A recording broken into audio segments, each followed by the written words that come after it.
আমার উস্তাদ আমারে কইছে স্বামী যদি গাছতলে রাখে স্বামীর সাথে গাছতলেই থাকবা।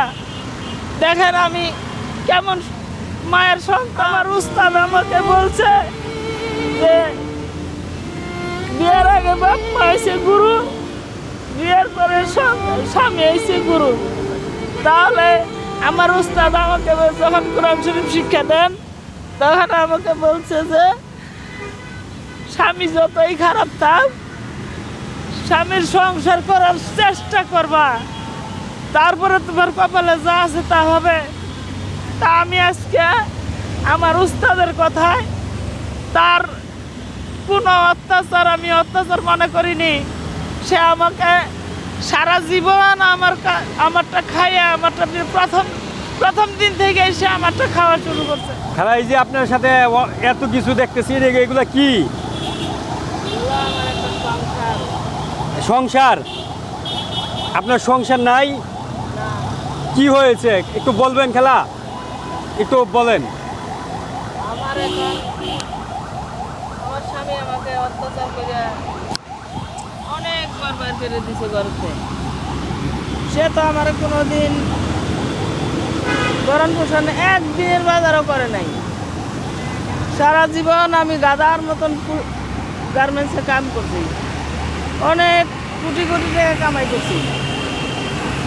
আমার ক্যাশ টাকাও অনেক নষ্ট করছে সে, এবং সমস্ত ঘর ভাড়া, পোলাপানের কাপড় চোপড়, খাওয়া দাওয়া, রোগ ব্যারামের চিকিৎসা, হাসপাতালে নেওয়া, রাত বাজার সমস্ত আমার কিছু করা লাগছে। সব একেবারে যেই পর্যন্ত আমি তার কাছে ছিলাম সমস্ত খরচ আমার করা লাগছে।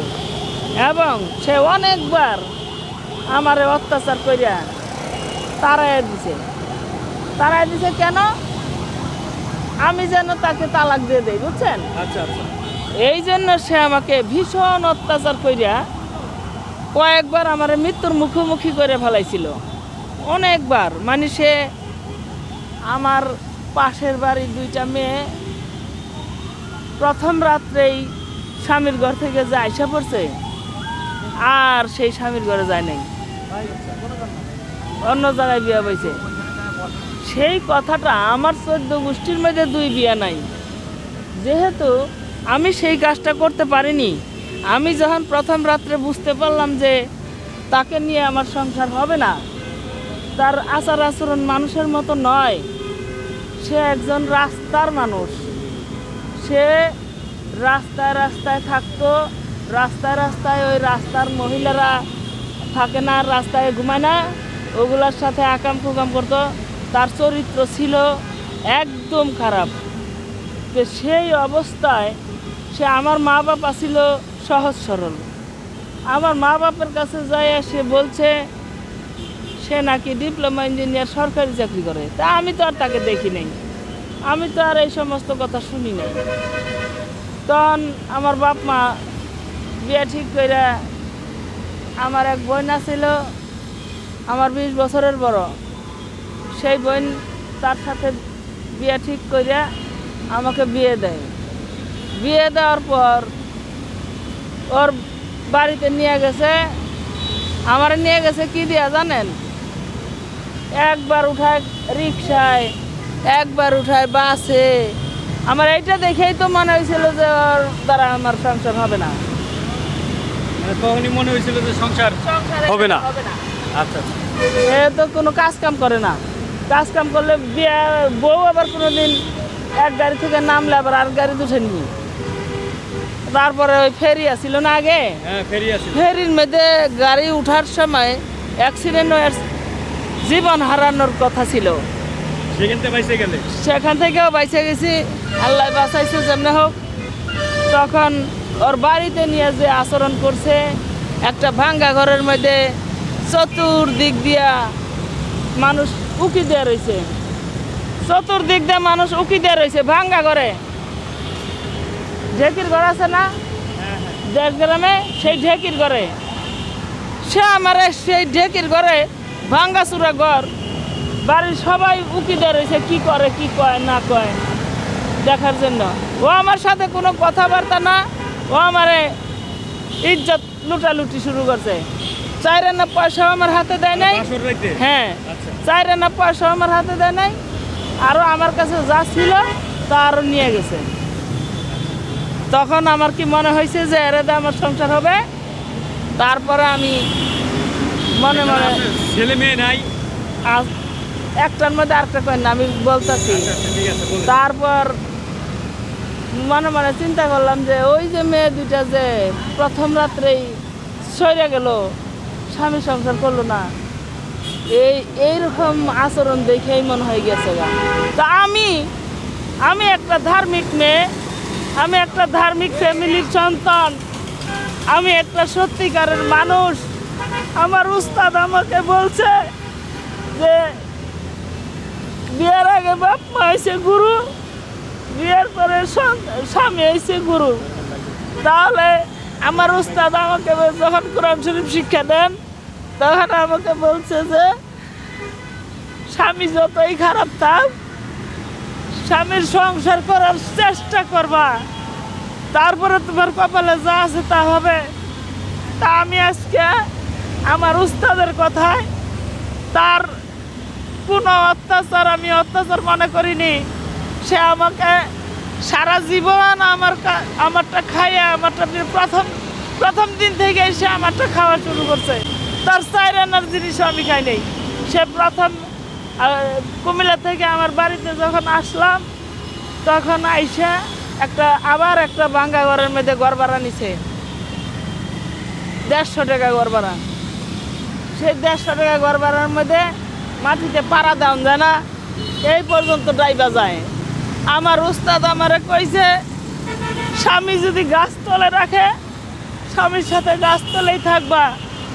দেখেন আমি কেমন মায়ের সন্তান, আমি ধার্মিক ফ্যামিলি, আমি মাদ্রাসায় পড়ালেখা করছি, এই জন্য পয়সা গেছে। যদি অন্য একটা মহিলার কাছে এই বেটা পড়তো, এই বেটার আড্ডি মাংস থাকতো না, গুঁড়া করে ফেলাই দিত। আমারটা খায়া আমারটা পিলে আমারে তখনকার দিনে 5,000 টাকা দিয়ে আমার এলাকায় 1% জায়গা কেনা যায়। এখন সেই 1% জায়গার দাম কত জানেন? 10 লক্ষ টাকা। তাই হলে সেই দিনের 5,000 টাকা এখনকার 15 লক্ষ টাকার সমান। এখন দিন দিন জায়গার দাম বাড়তেছে। তাহলে আমি তাকে তখনকার দিনে সে আমার কাছে রোজই টাকা চাইতো। বিয়ের পর দিনই খেদান এটারে একবারে তারায় দেন দূরে। এটা একদম শয়তান, চরিত্রহীন মহিলা, একবারে এলাকা ছাড়া করে দেন। তারপর এটা কিন্তু ডিস্টার্ব করবো, অনেক ডিস্টার্ব করবো, ডিলা মারবো করলাম। এটারে এই এলাকা ছাড়া করেন, ডিলা মারবো।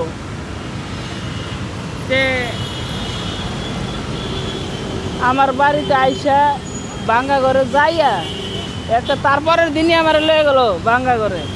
ওর তো ইনকাম নাই। ওর কথা হয়েছে না সরে গেলে তো ও আমার কাছে টাকা চাইতে পারতেছে না, বুঝেন না? ও মা, ওই ভাঙ্গা ঘরে যায় আমার কাছে টাকা চাই। 20,000 টাকা ক্যাশ হাতে দিছে তখন, বিয়ের আগের দিন 20,000 টাকা ক্যাশ দিছে। তখনকার দিনে এই 20,000 এখনকার দিনে কত?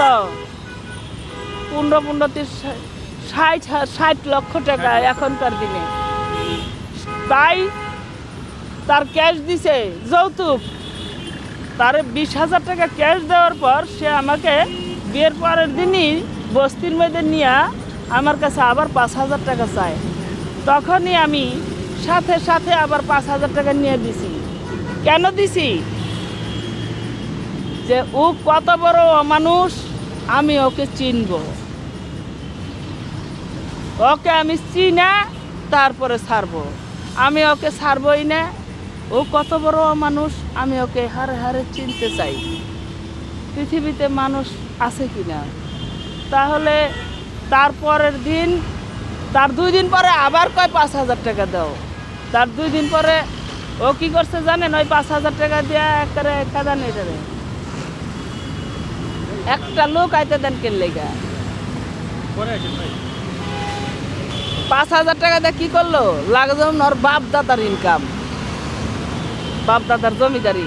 5,000 টাকা দিয়া শিং মাছ, টমেটো, সিমের বিচি, কাঁচা সিমের বিচি এগুলো আইনা ওর একটা বাঘ ছিল বাসার লগে, বাঘনিরে ডাক দিয়ে এটা রাইন দেয়া বাইরা এই যে রাক্ষসের মতন খাওয়া শুরু করলো, মানে ওর জীবনে ভাত খাই পেট ভরে নাই, ওরা জীবন বইরা ভাতের কষ্ট করছে, ওর কারণেই করছে। ওর ডিপ্লোমা ইঞ্জিনিয়ারিং পড়াইছিল, ও সেন্টারে যায়া পরীক্ষা দিতে পারে নাই, ওর সেন্টার থেকে বের করে দিয়েছে। ওর চরিত্রহীন, ও চরিত্র খারাপ, ও কোনোহানে এই চরিত্রের লেগে কোনোহানে ঠাই পায় নাই। ডিপ্লোমা ইঞ্জিনিয়ারিং ফাইনাল পরীক্ষা দিতে গেছে, সেখান থেকে তাকে পরীক্ষা দিতে দেয় নাই, বের করে দিছে এই চরিত্রহীনের জন্য। কেদার না কে এইগুলা কি হুনে আশ্চর্য তো, কেন আইকির লেগা। পরে ডিপ্লোমা ইঞ্জিনিয়ারিং পাস করতে পারলো না, পরে আবার পড়াইতে, ওর বাপে কিন্তু ক্ষেত বেচে বেচে ইনকাম নাই। তখনকার দিনে ধান বুনলে পানি আইসা ধান শেষ করে দিত। তখন সে আবার পড়াইতে চাইলেও পড়ে নাই। তখন কি করছে, আবার জমি বেচে কিন্তু ঘরে পড়াইছে, পাস করতে পারলো না, এইটাও মায়ের টাকা। আবার জমি বেচা বিদেশ যাওয়ানোর লেগে টাকা জমা দিছাল, হ্যাঁ ওটা মায়ের পারে নাই। আবার জমি বেচা ঢাকা এসে রিক্সার গ্যারেজ দিল, 17টা রিক্সা করছে। এইটা সন্ত্রাসীরা গ্রাস করে নিয়ে গেছে, তাইলে পুরো সংসারটা উই ধ্বংস করছে। হ্যাঁ, ওর বাপে অনেক বড় লোক ছিল, ওর বাপের পুরো সংসারটা উই ধ্বংস করছে। তারপর ওর বাপে ভাতে অনেক কষ্ট করছে। ওরা 10টা ভাই বোন, 6টা বোন, 4টা ভাই, আরেকটা ভাই ইঞ্জিনিয়ার বরিশাল। ওরা জীবনে এই দেশে আইলো না।